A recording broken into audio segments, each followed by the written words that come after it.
So I'll just start with a quick question. How many of you guys are aware about Amazon marketing services? And what do you think is the revenue that Amazon makes from ad revenues itself, right? So I think there's been a lot of conversations around customer acquisition from a lot of sites like Purple, Clovia's of the world.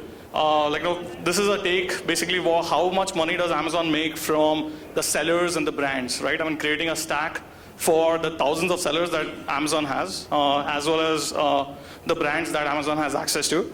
Any guesses, quick guesses, in terms of how much money would Amazon be making in a year? Nope. Sorry? That's about right. So it's about, in 2018, Amazon made about $8.2 billion. Alibaba made roughly around, sorry, this is not coming up, not sure. Okay, the slides are off, but Alibaba made about $21.8 billion from purely providing marketing services to the sellers and brands on its platform, right? So I'll keep that thought in mind. I'll just give you a quick background about myself. Worked at Amazon in the US, in Seattle, from 2006 to 2009, then started a company called Socrati. Socrati, we built #1 performance marketing platform for India, and we exited that business in 2017, where Denso acquired our agency part of the business. We took out the technology stack and the tech team and started a company called Onlinesales.ai, which is what you're seeing here, with the motto of building the monetization stack for aggregators and marketplaces or platforms globally, right? In a nutshell, what Amazon provides it to the sellers and the brands, we can actually provide as a plug and play into any marketplace or any aggregator site out there. So, just quick summary on that. I mean, so Socrati, we started 2009 to 17. It's funny when we say that we help marketeers spend their money more efficiently. And now, after exiting Socrati, we actually started Onlinesales to help our customers or aggregators actually make money, kind of thing, right? So that's basically building a stack from on the other side to help aggregators make money. Our customers typically are aggregators or marketplaces like an Amazon or like let's say Purple here in the business, or Swiggy in food commerce space, or retail and hyper-local businesses. So you have people like Shopper Stop, Maruti, Hyundai's of the world, who have online, offline presence, but it's more dealers, dealer-based or outlet-based or franchisee-based, or merchant ecosystems, right? The POS or the payment systems, who have access to thousands of SMBs in their network. And think of this as what we're building is an app suite, right? That can help these aggregators basically provide a white label solution under their own merchant panel or SMB panel, and SMBs can drive this adoption, right? The bunch of applications like, let's say on Swiggy, restaurants can boost their ads on Swiggy, or on Magic Bricks, for example, agents or builders can boost their ads. That's native product ads or native brand ads. The restaurants, Swiggy can now offer restaurants, thousands of restaurants, with a one-click marketing on Google and Facebook. Out there, right? So where a restaurant can come in and say that, here's $200 I want to spend, right? With one click, they can make it live on Google and Facebook advertising. All the users come back to the deep link page on Swiggy and they can see an increased order value, right? We have a bunch of apps. I'll not go through each, but a couple of interesting apps which are also building on the analytics side of things. So price A/B testing. So if you're a brand, if you're a seller on Amazon, how do you know what price to sell it at, right? I mean, if you're a seller or a brand, let's say on purple.com, and if I'm selling, let's say, a nail polish or any product like a T-shirt or whatever, do you sell it at $19? Do you sell it at $20? Do you sell it at $22? More often than not, it's a guesswork for most of the sellers and the brands out there. We help that as an app, as part of the marketplace out there, right? And then bunch of other applications as an app suite that that a marketplace can offer to the thousands of SMBs or brands that they have in the network. The way it works, this is one example of just one of the applications that we have. It's a completely white label solution where a merchant can log in. This is a merchant panel. Imagine it to be, let's say, a Swiggy restaurant panel. A restaurant logs in on Swiggy restaurant panel. They discover let's say, a marketing solution, a marketing service from Swiggy. So it's labeled as Swiggy marketing solution. With one click, they can add the funds, which is, let's say, $200, and say go live, right? And they start seeing higher revenue on Swiggy, right? On the back end, we actually automate the whole thing, so that the whole stack of creating an ad account, running the promotions, doing hyperlocal targeting, audience targeting, creatives, right? Whether it's image creatives, video creatives, whatever have you, all of that is fully automated, right? And so Swiggy gets the entire stack built in as a white label solution. The restaurants get as a one-click launch and more efficient ROI from the spend. And basically, we power the entire stack on the back end for Swiggy and a bunch of other folks. Here's just one example. One of the case studies in Indonesia, one of the largest food delivery system in Indonesia. We launched, when the program was launched, only as a pilot in 2 cities, more than 1,000 plus restaurants signed up. And we delivered 4x restaurant level ROI. To the ROI, to the restaurant, 65% of the orders that came from these marketing services were the first time buyers for the restaurant. 20% incremental restaurant level GMV, right? Which is what we started delivering. And now, basically this charts are not.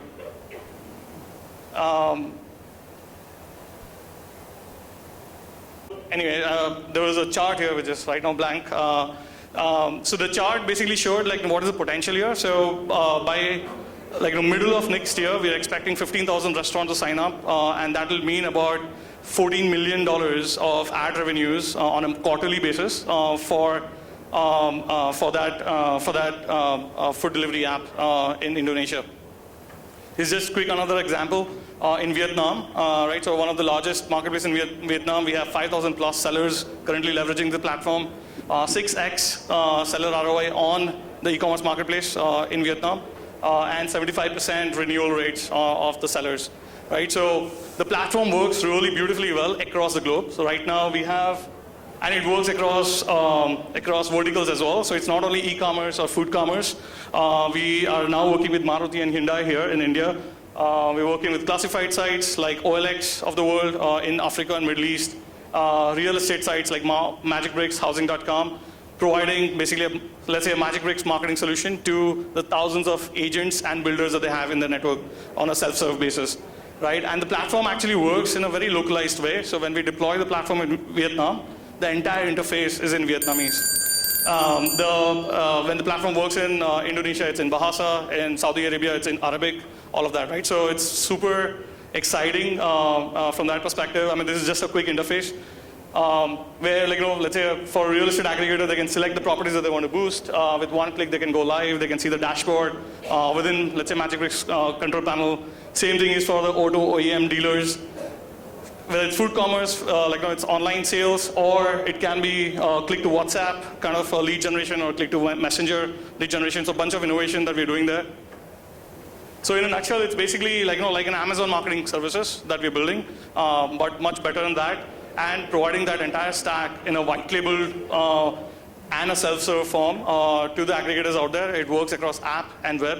And the last mile experience is customizable. As I said, whether it's payment integrations, whether it's languages in Vietnamese or in Saudi Arabia, etc. That is basically what we do. Typically, folks like Amazon have spent hundreds of engineering man years to build this kind of a stack, right? And it takes a lot of time for, let's say, an aggregator to build these things in-house. We make the aggregators that I named, like Swiggy or MagicBricks, etc. This entire stack can go live in about 3 to 4 weeks, right? And they can expose that to the thousands of sellers and brands that they have access to. That's it. I mean, this is the last slide. I mean, what we do is providing the monetization solution for the thousands of merchants and brands that aggregators has access to, providing a very simpler solution, scalable and smarter solution for the aggregators out there. That's it. So that's all I have. Thanks, guys. Great, Ashish. Good to see you in the second phase of your journey. Yep, thank you. Thanks. Welcome. As most of you know, we're invested in Socrati and the enterprise part of the business. Ashish and his co-founding team built and sold successfully to Dentsu. This is the second phase which we retain and are building that. Ashish, lots of marketing technology tools, ad tech tools. How do you think of the clutter and how are you going to break out of that?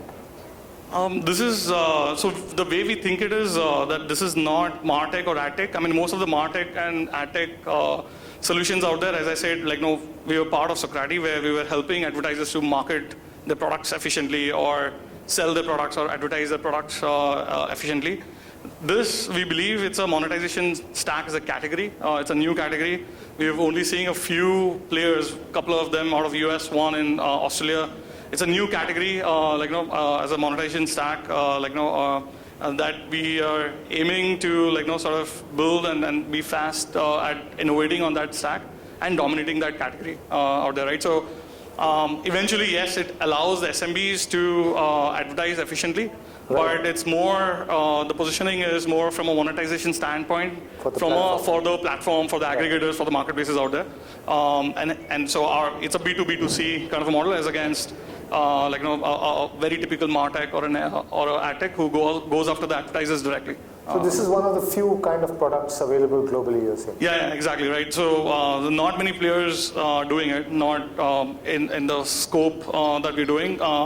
Monetization, I mean, and what we are also seeing, the world is shifting towards, a lot of players have been spending money in customer acquisition, like VC funding has been going into just acquiring more customers, etc. For, let's say, aggregators and marketplaces. Now a lot of aggregators and brands are thinking that how do we make money, right? I mean, so people like Swiggy, Zomatos of the world, very clearly thinking that how do we become profitable and faster, right? And typically the value-added services to the sellers and the brands are secondary, but now those are coming into prominence, so timing is perfect for us to get into. And the advantages with a tool like you're sitting on a platform, you have access to huge data. Right? Exactly. And which you can do enormous things with. Yeah, exactly. So we, when we work with Swiggy or when we work with MagicBricks, we listen to every user event that happens on MagicBricks, right? Including who is searching for what kind of inventory, how much time is he spending on a 2 BHK property versus a 3 BHK property in what hyperlocation, etc. So there's a huge amount of audience data, SKU analytics data that we have, and we are now building applications that a MagicBricks can offer it to its sellers or the builders out there. Yeah. Fantastic. I think this is a really very, very, very strong value prop. Changing track a little bit. This is your second phase. How do you feel about it? It's good. I think the journey has been good. Getting a successful cash exit on the first part of the business, I think, gives us a lot of confidence, a lot of belief, that the startups work actually, right, and all the hard work that goes in. I mean, we've seen some sort of validation, that all the founders actually look at. So it's good that way.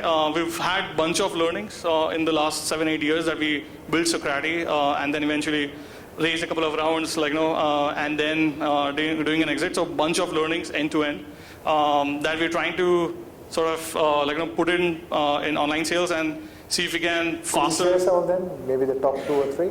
What the learnings? Yeah, the learnings. I mean, so the multiple learnings. So a couple of learnings that we've actually seen, on Socrati, was more people-heavy business, right? More an agency kind of business, high-touch engagement kind of business.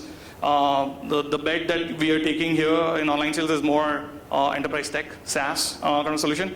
The people business is typically tougher to scale exponentially. We tried our hands at expanding Socrati into US, into Europe, etc. But a people-heavy business, high-touch enterprise business, we found it extremely hard.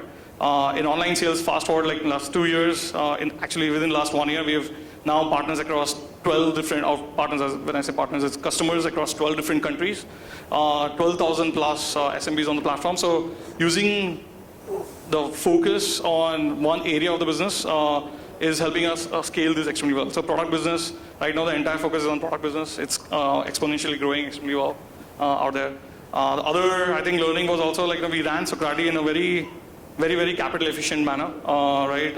Right. So we were almost profitable all through the journey of Socrati for 6, 7, 8 years. We are running a very tight ship here at Onlinesales as well. Being a a product company, of course, there is still a front-loaded kind of investment, but we should be breaking even in the next couple of months.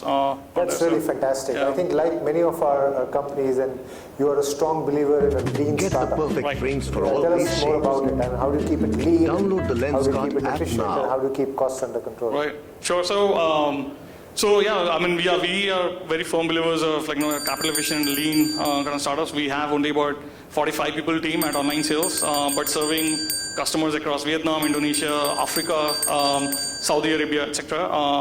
And also the faster, the nimbler nature of creating MVPs, or we call it MSPs, like minimum sellable product, creating prototypes out there. We're doing a lot of hacks in our go-to-market as well, right? We have only 3 people sales team at Onlinesales, but a lot of go-to-market hacks that we're doing, both from collaterals perspective to how do we reach out to the customers across countries, in non-English countries, especially where the cultures are different and all that. So we leverage channel partners in that case. We have channel partners in Vietnam, one channel partner in Africa, right? And then we figure the unit economics is much, much better as against deploying multiple people in multiple countries so far. Well done, Ashish. I have no doubt, knowing you, that your phase 2 will be even larger than phase 1. I hope so too. Thanks. Thanks. Congratulations.